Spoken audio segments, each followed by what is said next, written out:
सिद्धार्थ सिंह। दोस्तों, ये डॉक्यूमेंट्री हर एक आईएएस एस्पिरेंट को देखनी चाहिए। इनफैक्ट जिन्हें यूपीएससी के बारे में बिल्कुल भी नहीं पता, इनफैक्ट जिन्हें लबासना के बारे में नहीं पता, इनफैक्ट जिन्हें लबासना के बारे में पता भी है, उनको तो बेहद जरूरी है इस डॉक्यूमेंट्री को देखना। ये एक ऐसी डॉक्यूमेंट्री है, ये एक ऐसा सपना भी है हर एक यूपीएससी एस्पिरेंट का जो नींद में भी इसको देखना पसंद करेगा। कुछ ऐसे पहलू हैं इसमें ताकि आप अपने पढ़ाई के पर्सपेक्टिव में इसमें यूज कर सकते हैं। आखिर जिस सपने के बारे में हम सोच रहे हैं, तो हम उस सपने के बारे में और थोड़ा जान लेते हैं। आखिर क्या है लबासना, क्यों इतना फेमस है लबासना? तो आइए जानते हैं लबासना के ऊपर, क्योंकि ये एक डॉक्यूमेंट्री है। इससे पहले कि हम आगे बढ़ें, एक बार प्लीज सेशन को, इस वीडियो को, इस डॉक्यूमेंट्री को दूर तक पहुंचाएं, शेयर करें, लाइक करें और सब्सक्राइब करें। शेयर उनके साथ करें जो आपके घर में दोस्त हैं, कलीग्स हैं, जो बच्चे हैं, जो यूपीएससी की तैयारी करना चाहते हैं, जो लबासना के बारे में जानना चाहते हैं, जो आईएएस बनना चाहते हैं। आइए शुरू करते हैं द डॉक्यूमेंट्री ऑन लबासना। एक ऐसी परीक्षा जिसे देश की सबसे मुश्किल परीक्षाओं में से एक माना जाता है। एक ऐसी परीक्षा जिसमें बैठने की कोशिश करने वाला इंसान अपने आप में बहुत ही मेहनती और लीग से हटकर कुछ अलग कर दिखाने का जज्बा रखने वाला होता है। ये वो एग्जाम है जिसे क्लियर करने के बाद एस्पिरेंट्स अपनी मंजिल के करीब पहुंच जाते हैं। हर एस्पिरेंट का ये ख्वाब होता है कि वो ट्रेनिंग के लिए Lal Bahadur Shastri national academy of administration यानी लबासना जाए। क्यों? क्या आपका भी ये सपना है? दोस्तों, अपने इस सपने को सच करने के लिए ना एस्पिरेंट्स जी जान से दिन रात मेहनत करते हैं, सिविल सर्विसेज के एग्जाम को क्लियर करते हैं, ताकि कहीं जाकर उन्हें लबासना में ट्रेनिंग का मौका मिलता है। रहो धर्म में भी, रहो कर्म में भी, रखो उन्नत शी डरो ना।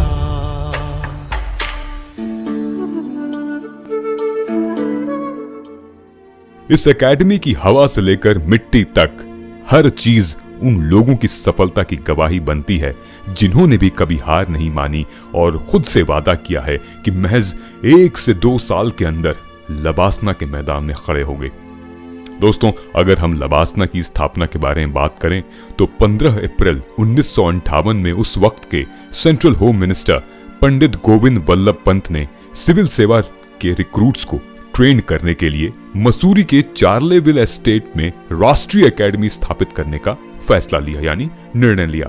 उस समय इस एकेडमी का नाम एकेडमी ऑफ एडमिनिस्ट्रेशन रखा गया, जबकि 1972 में इसे बदलकर लाल Bahadur Shastri academy of administration कर दिया गया। इसके बाद 1973 में नेशनल शब्द जोड़ा गया और ये Lal Bahadur Shastri national academy of administration बन गया।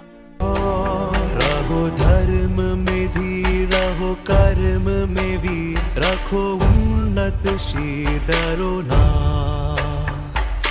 बहुत हैरानी हो सकती है कि लबासना में न केवल भारतीय सिविल सर्वेंट्स बल्कि बांग्लादेश, भूटान, मालदीव्स और म्यांमार के कुछ सिलेक्टेड सिविल सर्वेंट्स की भी ट्रेनिंग होती है। ये सभी इंटरनेशनल सिविल सर्वेंट्स भारतीय सिविल सर्वेंट्स के साथ पहले 3 महीने के फाउंडेशन कोर्स में ट्रेनिंग में शामिल होते हैं। और ये भी बता दें कि लबासना में 2 साल की ट्रेनिंग पूरी होने के बाद पास होने वाले सभी आईएएस ऑफिसरों को जवाहरलाल नेहरू यूनिवर्सिटी यानी कि जेएनयू से मान्यता प्राप्त होती है, वो भी एमए इन पब्लिक मैनेजमेंट की डिग्री मिलती है। ये डिग्री केवल यूपीएससी सिविल सर्विसेज की परीक्षा क्लियर करने वाले आईएएस ऑफिसर्स को ही मिलती है। यहां जानने वाली बात यह है कि लबासना में स्टेट सर्विसेज से प्राप्त होकर आईएएस बनने वाले ऑफिसर्स की भी ट्रेनिंग होती है, यानी कि अगर पीसीएस आप सिलेक्टेड हो तो भविष्य में जब आपकी प्रमोशन होगी तो आपकी ट्रेनिंग भी यहां पे होगी, है ना। तो चलिए अब हम बात करेंगे यहां कराई जाने वाली ट्रेनिंग को लेकर। हम जानेंगे कि 2 सालों में इस एकेडमी के अंदर क्या क्या सिखाया जाता है और आखिर किस तरह का है इस एकेडमी का माहौल। 4 महीने का फाउंडेशन कोर्स कंप्लीट करना होता है। उसके बाद 4 महीने के लास्ट में ट्रेनिंग को 2 महीने के भारत दर्शन पे भेजा जाता है। इसके बाद वे पहले स्टेप की ट्रेनिंग का आगाज करते हैं, जो आईएएस अधिकारियों के लिए लबासना में 15 वीक तक चलता है। फर्स्ट स्टेप के पूरे होने के बाद अधिकारी लगभग 8 महीने के लिए अपने फील्ड पोस्टिंग पर जाते हैं। इसके बाद वे 6 हफ्ते के लिए एकेडमी में अपने दूसरे स्टेप की शुरुआत करते हैं। इस चरण को पूरा करने के बाद ही उन्हें आईएएस अधिकारी माना जाता है और उसे अपने इलाके में काम करने के लिए भेजा जाता है। दोस्तों, आइए ये जानते हैं कि हमारी ऑल इंडिया सर्विसेज में आखिर कुछ महीने की ट्रेनिंग लबासना में होके उसके बाद वे कहां जाते हैं। यूपीएससी की सिविल सेवा परीक्षा में सफल हुए सभी उम्मीदवारों को लबासना के फाउंडेशन कोर्स के लिए ऑफर लेटर भेजा जाता है। उसके बाद जो आईएफएस हैं, यानी कि इंडियन फॉरेन सर्विसेज के लिए चुने गए हैं, इन ऑफिसर्स को आगे की ट्रेनिंग के लिए नई दिल्ली में स्थित Sushma Swaraj institute of foreign services में भेजा जाता है। आईपीएस ऑफिसर्स को हैदराबाद में स्थित सरदार वल्लभ भाई पटेल नेशनल पुलिस एकेडमी में भेजा जाता है। और आईएफएस, यानी कि इसे हम आईएफओएस भी कहते हैं, यानी कि इंडियन फॉरेस्ट सर्विसेज, जो रिक्रूट होके आगे डीएफओ कहलाते हैं, आईएफओएस ऑफिसर्स देहरादून में स्थित Indira Gandhi national forest academy और आईआरएस ऑफिसर्स, यानी कि Indian revenue services officers, Faridabad में स्थित national academy of customs indirect taxes and narcotics में भेजे जाते हैं। वहीं आईएएस ऑफिसर्स लबासना में ही ट्रेनिंग करते हैं। कि आखिर लबासना में कोर्स क्या ऑफर होते हैं जो उनके फाउंडेशन कोर्स कहा जाता है। ये कोर्स ऑल इंडिया सर्विसेज और सेंट्रल सर्विसेज यानी कि ग्रुप ए में नई भर्तियों के लिए होता है। ये इंसान को सफल सिविल सेवक बनने के लिए जरूरी कौशल, ज्ञान, दृष्टिकोण यानी कि स्किल्स, नॉलेज एंड एटीट्यूड ये प्रदान करता है।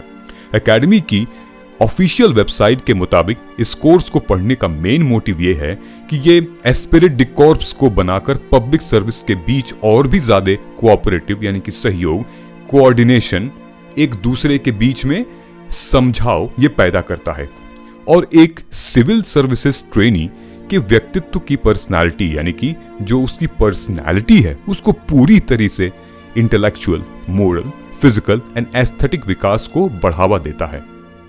कि इस कोर्स में फेज 1 और फेज 2 दोनों की ट्रेनिंग शामिल होती है। साथ ही ऑल इंडिया का यानी कि भारत भ्रमण का दौरा भी इसमें शामिल होता है।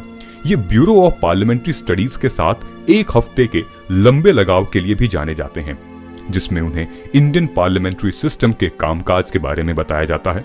ये इस अवधि के दौरान भारत के राष्ट्रपति, भारत के उपराष्ट्रपति, भारत के प्रधानमंत्री और अन्य गणमान्य व्यक्तियों से भी मिलते हैं।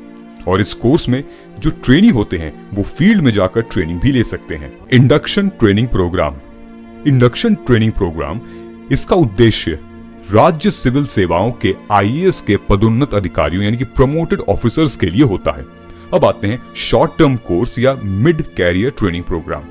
दोस्तों, इस कोर्स में इन सिविल सर्विसेज ऑफिसर्स यानी कि जो आईएएस ऑफिसर्स हैं, आईएएस अधिकारी हैं, उनको हाई लेवल की जिम्मेदारियों के लिए तैयार किया जाता है। इसे एक्चुअली 2007 में शुरू किया गया था।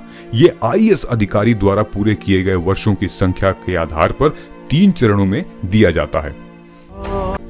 जान लेते हैं कुछ important but basic facts of LBSNAA. दोस्तों, जैसा कि हमने आपको पहले ही बताया था कि आईएएस कैडर के सिविल सर्वेंट्स को लबासना में ट्रेनिंग पूरा होने के बाद जेएनयू की तरफ से एमए इन पब्लिक एडमिनिस्ट्रेशन की डिग्री दी जाती है।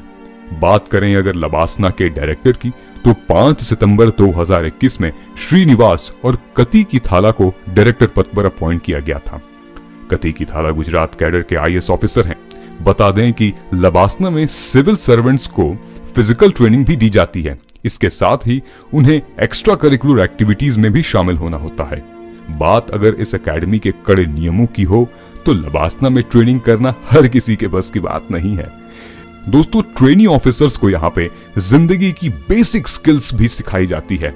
आपको ये जानकर हैरानी होगी कि उन्हें आयुर्वेद के प्रिंसिपल के हिसाब से खाना बनाने तक की स्किल भी सिखाई जाती है। इसके अलावा एक्स्ट्रा करिकुलर एक्टिविटीज के तौर पर उन्हें कैलीग्राफी, जूट बैग बनाना, साइन लैंग्वेज सीखने का और स्मार्टफोन से फिल्म मेकिंग आदि की ट्रेनिंग भी दी जाती है।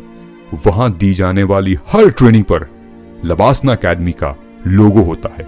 इसके साथ ही सभी ट्रेनिंग ऑफिसर्स को वहां लागू किए गए ड्रेस कोड और फोन न इस्तेमाल करने के आदि कई नियमों के साथ कड़ाई से पालन भी करना पड़ता है।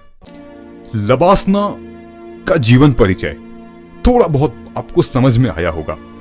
अगर आप चाहते हैं कि हमसे कोई भी टॉपिक लबासना के पर्सपेक्टिव में, इस डॉक्यूमेंट्री के पर्सपेक्टिव में अगर कहीं पे चूक हो गई हो, कहीं मिस हो गया हो, तो आपसे ये रिक्वेस्ट है कि आप कमेंट सेक्शन में जरूर लिख के बताएं कि आखिर कौन सा पार्ट हमसे मिस हुआ है और आप कौन से हिस्से के बारे में और ज्यादा जानना चाहते हैं या रुचि रखते हैं। हमें बड़ी दिलचस्पी होगी, बड़ी खुशी होगी हमें फिर से एक नया वीडियो इसी टॉपिक पे बनाने में। कमेंट सेक्शन आपके लिए ही है। तो मैं आशा करता हूं आपने अभी तक इस वीडियो को कई जगह शेयर किया होगा, क्योंकि ये बहुत इंपॉर्टेंट वीडियो है। जैसा कि मैंने पहले भी बताया कि ये नींद में सुनने, समझने और सोचने वाला वीडियो भी है। तो मैं बहुत बहुत शुक्रगुजार हूं आप सभी का। आप सभी ने मुझे बहुत देर तक सुना, आपका आभार। Thank you so much. मिलते हैं हम अपने अगले एपिसोड में from the pages of history. नमस्कार, जय हिंद, जय भारत।